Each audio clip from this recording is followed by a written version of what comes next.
you began trying to apply the intelligence of a neuroscientist to your meditative experiences. Yes. Right. And I found that it was very helpful for me to actually see what was going on in my brain at these times. And I realized that one of the things that we often do in meditation is we use a mantra. We take the aid of a mantra. Yeah. And there are different mantras in different traditions, but I realized one of the points of using a mantra is that it's replacing all of those distracted thoughts going in 1,000 different directions with one thought that brings your mind into a still point inside. Mm-hmm. It concentrates it into one particular place, and I think that's the start of meditation. They also say that mantras are charged with the power of the tradition, and they have an ability, just in terms of the energy of those syllables themselves, to bring you inside.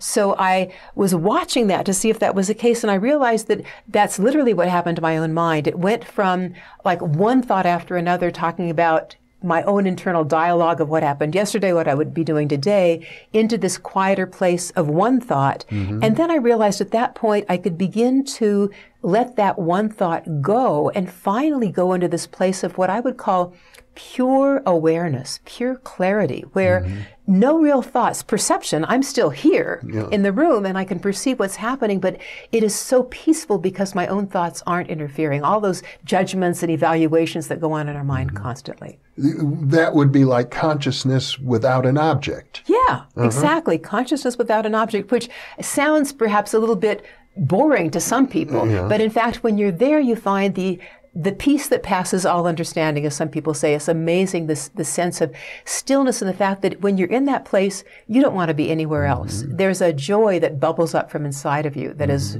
ecstatic. And did you find that this practice affected your life in other ways?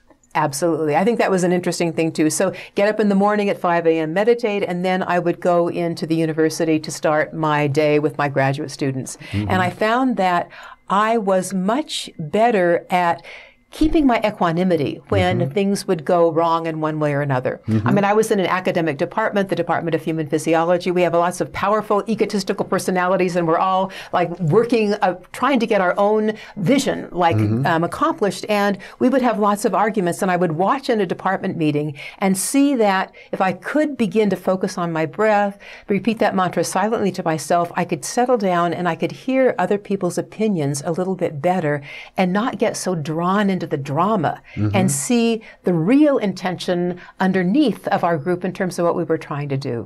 Very helpful. But it didn't, I gather, other than the dramatic change in your personal discipline, it's not as if you changed your life. You continued working as a university professor. I did, exactly. And so, and I should mention here that created some very interesting internal conflicts in my life. So here I am by day going to my university and talking to people from a materialist perspective. It's like I had my materialist hat on. And so I would talk to them as if I knew nothing about meditation. And then I would go to my meditation classes. I would teach meditation or yoga.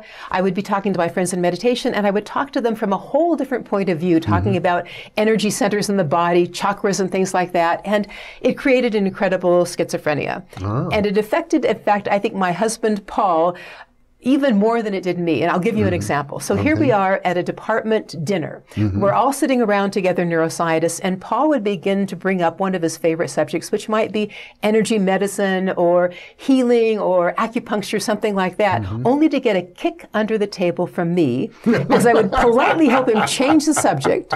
And it was because I was so afraid of losing my credibility with my colleagues that were neuroscientists. And so finally, after about 25 years of leading this schizophrenic existence, I decided I had to do something about it. I had to try to find a way of integrating those two halves of my life. And in fact, what I ended up doing then is during one of my sabbaticals, I was able to actually go back to the University of Rochester in New York and take courses during my sabbatical in Sanskrit philosophy, in Kashmir Shaivism, in India philosophy, things of that sort, and begin to put together an understanding of consciousness from the scientific perspective and consciousness from these Indian traditions, and see how they might actually meld together. Now, my studies of Hindu philosophy and Vedantas have suggested to me this is an extremely rigorous philosophical tradition. They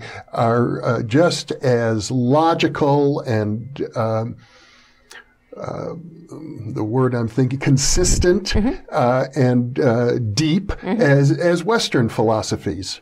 Absolutely. I think that we sometimes forget that when we hear that these texts were written, in this case with Kashmir Shaivism around the 10th century, the 11th century, etc., we think, oh, well, that was so far in the past. What did they know? And yet you realize they knew an incredible amount about these sorts of things because they were scientists of their own minds. They were watching their minds. They were watching their attention and their observation.